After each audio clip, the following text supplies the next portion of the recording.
আশুরার রোজা কেন রাখব, রোজা কয়টি, এসব প্রশ্নের উত্তর জানতে আজকের আলোচনা শেষ পর্যন্ত দেখুন। তাহলে শুরু করা যাক।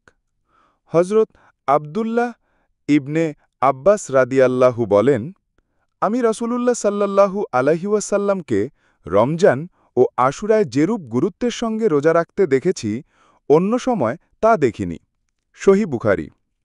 হজরত আলীকে এক ব্যক্তি প্রশ্ন করেছিল, রমজানের পর আর কোন মাস আছে যাতে আপনি আমাকে রোজা রাখার আদেশ করেন? তিনি বললেন, এই প্রশ্ন রাসূলুল্লাহ সাল্লাল্লাহু আলাইহি ওয়াসাল্লামের নিকট জনৈক সাহাবী করেছিলেন। তখন আমি তার খেদমতে উপস্থিত ছিলাম। উত্তরে রাসূলুল্লাহ সাল্লাল্লাহু আলাইহি ওয়াসাল্লাম বললেন, রমজানের পর যদি তুমি রোজা রাখতে চাও তবে মুহররম মাসে রাখো, কারণ এটি আল্লাহর মাস। এ মাসে এমন একটি দিন আছে যে দিনে আল্লাহ তাআলা একটি জাতির তওবা কবুল করেছেন এবং ভবিষ্যতেও অন্যান্য জাতির তওবা কবুল করবেন। জামে তিরমিজি। অন্য হাদিসে নবী করিম সাল্লাল্লাহু আলাইহি ওয়াসাল্লাম বলেন, আমি আশাবাদী যে আশুরার রোজার কারণে আল্লাহ তাআলা অতীতের ১ বছরের সগীরা গুনাহ ক্ষমা করে দিবেন। সহিহ মুসলিম, জামে তিরমিজি।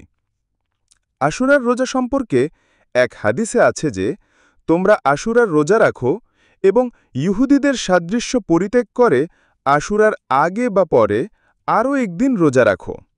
মুসনাদে আহমদ।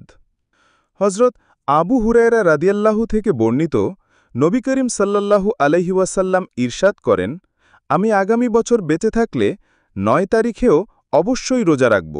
সহিহ মুসলিম। উপরোক্ত হাদিসগুলোর আলোকে দুটি বিষয় প্রমাণিত হয়। ১. আশুরার দিনে রোজা রাখা ফজিলতপূর্ণ ও সুন্নাহ। ২. আশুরার রোজার পূর্বে অথবা পরে একটি রোজা রাখাও সুন্নাহ। সে হিসেবে এবছর আশুরার রোজা আগামীকাল শনিবার ও রবিবার অথবা রবিবার ও সোমবার রাখা যেতে পারে।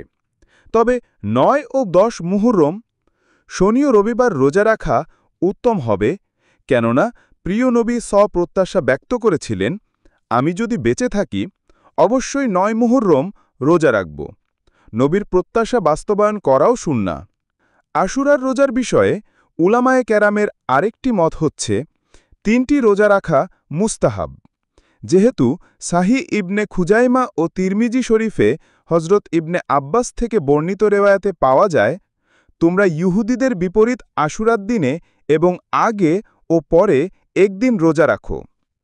এ ব্যাপারে প্রখ্যাত হাদিস বিশেষজ্ঞ আল্লামা আনোয়ার শাহ কাশ্মীরি রহম বলেন, আশুরার রোজা ৩ পর্যায়ের।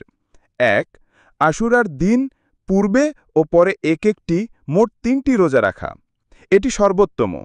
২. আশুরার দিনের সাথে পূর্বে অথবা পরে একটি মোট ২টি রোজা রাখা, এটা উত্তম। ৩. শুধু আশুরা দিবসে রোজা রাখা, এটিও জায়েজ।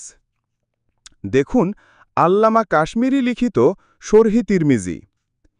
কিছু ফতুয়ার কিতাবে একটি রোজা রাখাকে মাকরু তানজিহি বলা হয়েছে। তবে ইহুদি অধ্যুষিত অঞ্চলে বসবাস করলে ২টি রাখা জরুরি। আল্লাহ আমাদের সুন্নাহ মুতাবিক আমল করার তৌফিক দিন। আমাদের চ্যানেল ভালো লাগলে সাবস্ক্রাইব করুন এবং লাইক কমেন্ট করে পাশে থাকুন। ধন্যবাদ।